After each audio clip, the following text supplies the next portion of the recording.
ഖബറിനുള്ളിൽ ചോദ്യം ചെയ്യപ്പെടാത്ത ഒരു വിഭാഗമാണ് ബഹുമാനപ്പെട്ട റസൂലുള്ളാഹി സ്വല്ലല്ലാഹു അലൈഹി വസല്ലമ തങ്ങൾ പറയുന്നു, മൻ ലഖിയൽ അദുവ ഫസ്വബറ ഹത്താ യുഖ്തല ഔ യഗ്ലിബ ലം യുഫ്തൻ ഫീ ഖബ്രിഹി.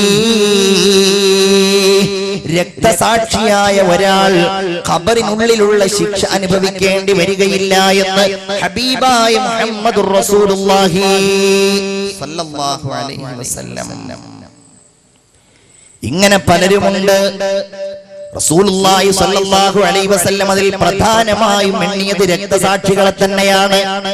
വേറെ ഒരു ഹദീസിൽ കാണാം, ഒരിക്കലും സുഖപ്പെടാത്ത രോഗത്തിലായി ഒരുപാട് കാലം കടന്ന ഒരാൾ ആ രോഗത്തിന്റെ കെടുതികൾ അവൻ അനുഭവിക്കുമ്പോ ക്ഷമയോടുകൂടെ ആ രോഗത്തെ അവൻ കൈകാര്യം ചെയ്തുവെങ്കിൽ മാത ഷഹീദ, അവൻ രക്തസാക്ഷിയായിട്ടാണ് മരിച്ചിട്ടുള്ളത്.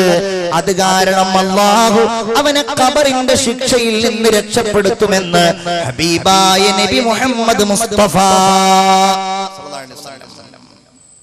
വേറൊരു ഹദീസിൽ കാണാം, വയറുമായി ബന്ധപ്പെട്ട അസുഖം ബാധിച്ച ഒരാൾ മരണപ്പെട്ടാൽ ലം യുഅസ്സബ് ഫീ ഖബ്രിഹി, അവന്റെ ഖബറിനുള്ളിൽ നിന്ന് അല്ലാഹു തമ്പുരാൻ ശിക്ഷയിൽ നിന്ന് അവരെ രക്ഷപ്പെടുത്തും.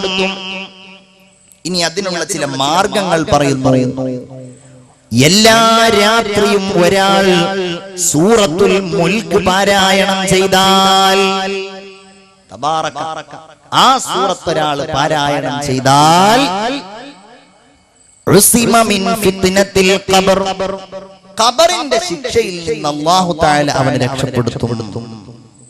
വേറെ ഒരു ഹദീസ്, ഒരാൾ സൂറത്തു സജദ അപ്രകാരം തബാറക ഉറങ്ങുന്നതിന്റെ മുമ്പ് പാരായണം ചെയ്തു ഓതിയിട്ട് കിടന്നുറങ്ങിയാൽ ആ ഉറങ്ങുന്നയാൾക്ക് അല്ലാഹു തആല ഖബറിൽ നിന്നുള്ള മോചനം നൽകുമെന്ന് മുഹമ്മദ് മുസ്തഫ സല്ലല്ലാഹു അലൈഹി വസല്ലം.